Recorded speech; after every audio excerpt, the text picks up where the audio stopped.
नमस्कार, आप देख रहे हैं पुलिस पाला वेब न्यूज। मैं हूं आपके साथ हर्षिता। न्यायालय परिसर में नमाज पढ़ने को लेकर विवाद हुआ।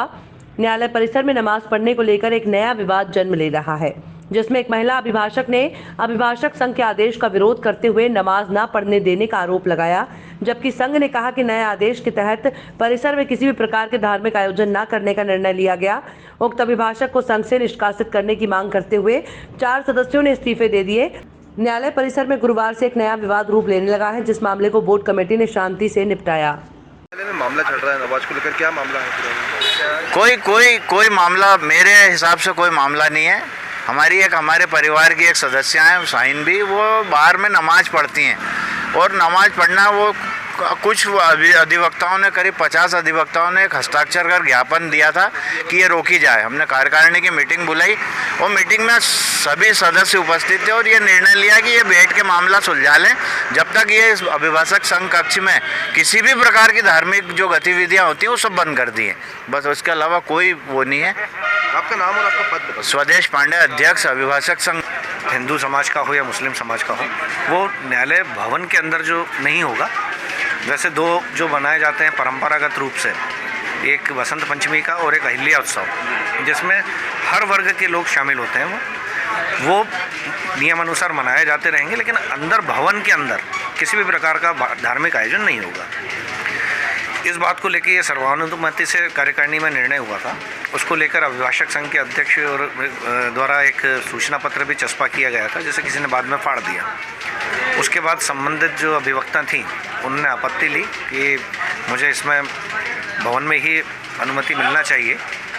उसको लेकर जब कार्यकारिणी में एक बार निर्णय हो गया था, तो ये वरिष्ठ जो सदस्य हैं कार्यकारिणी के अध्यक्ष सचिव, इन लोगों की जिम्मेदारी थी कि उनको कॉन्फिडेंस में लेकर उनसे बात करके इसका निराकरण कराते हैं। विवाद बढ़ा। हमें ऐसा लगा कि पहली बार महू न्यायालय में इस तरह का कोई विवाद उत्पन्न हुआ है, तो हम लोगों ने अनुशासनहीनता अगर कोई करता है तो उसके खिलाफ कार्रवाई की जाए। इस संदर्भ से 4 कार्यकारिणी सदस्यों द्वारा इस्तीफे प्रेषित कर दिए गए। परंतु आज वरिष्ठ जो अभिभाषक हैं उनके द्वारा मामले में दखल दिया गया और अंतिम रूप से सौहार्दपूर्वक वातावरण में ये पूरा मामला निपट गया है।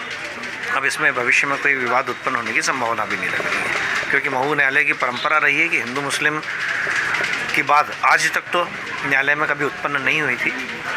एकमात्र ये इस तरह का इंसिडेंस हुआ है और भविष्य में ना हो, ये हम सभी अभिभाषकों को ध्यान रखना चाहिए। आपका नाम बताइए। रवि आर्य।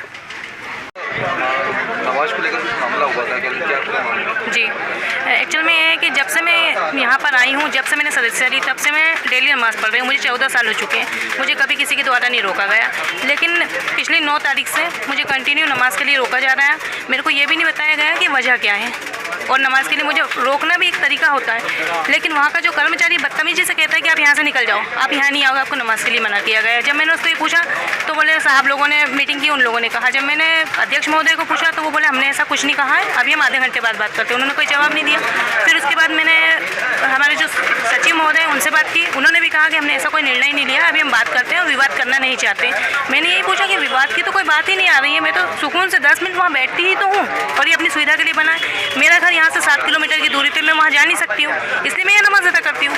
और इससे आज मैं नमाज़ पढ़ने गई हूँ, तो जिस जगह पर भी मैं नमाज़ पढ़ती हूँ हर जगह को ब्लॉक कर दिया गया है। कुछ ना कुछ लगा, कहीं अलमारी लगाकर, एक जगह पर लॉक लगाकर मुझे अंदर नहीं जाने दिया गया। मुझे साफ शब्दों में कह दिया गया है कि ये नोटिस लगा हुआ और आप ये नमाज अदा नहीं कर सकते, जबकि नोटिस में साफ शब्दों में लिखा हुआ है कि हम कार्य अपने हिसाब से करते रहेंगे, हमारे परंपरागत कार्य है और हम सरस्वती पूजन वगैरह सब करेंगे। तो सर मेरा एक ही कहना बनता है कि पूजन तो पूजन ही है।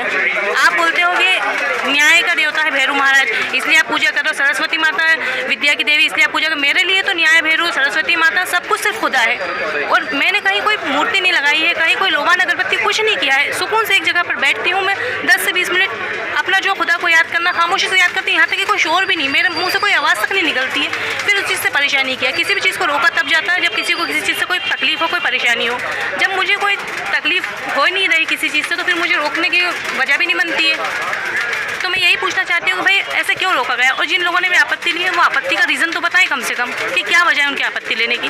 लेकिन आपत्ति की कोई रीज़न नहीं बताते, मुझे कोई जानकारी दी नहीं जाती है। जब मेरे साथ इस तरह का सुलूक किया गया, मजबूर हो के मेरे को आप लोगों को और बाकी लोगों को बताना पड़ा कि मेरे साथ इस तरह का सुलूक किया जा रही है। भाई संसार में कहीं कुछ भी चलेगा तो उसका क्या अपन बुद्धिजीवी लोग भी दुरुपयोग करेंगे, अपन लोग भी इस तरह की बेवकूफ़ाना हरकतें करेंगे। मैं पूछना चाहती हूँ कि हमारे यहाँ सबसे बड़े पद पे अध्यक्ष महोदय, अगर अध्यक्ष महोदय की जानकारी के बगैर वहाँ नोटिस चस्पा होता है तो इसकी रिस्पॉन्सिबिलिटी किसकी है? आपका नाम बता दीजिए। अध्यक्ष महोदय स्वदेश पांडे जी। जी मेरा नाम शाहीन बी एडवोकेट महू।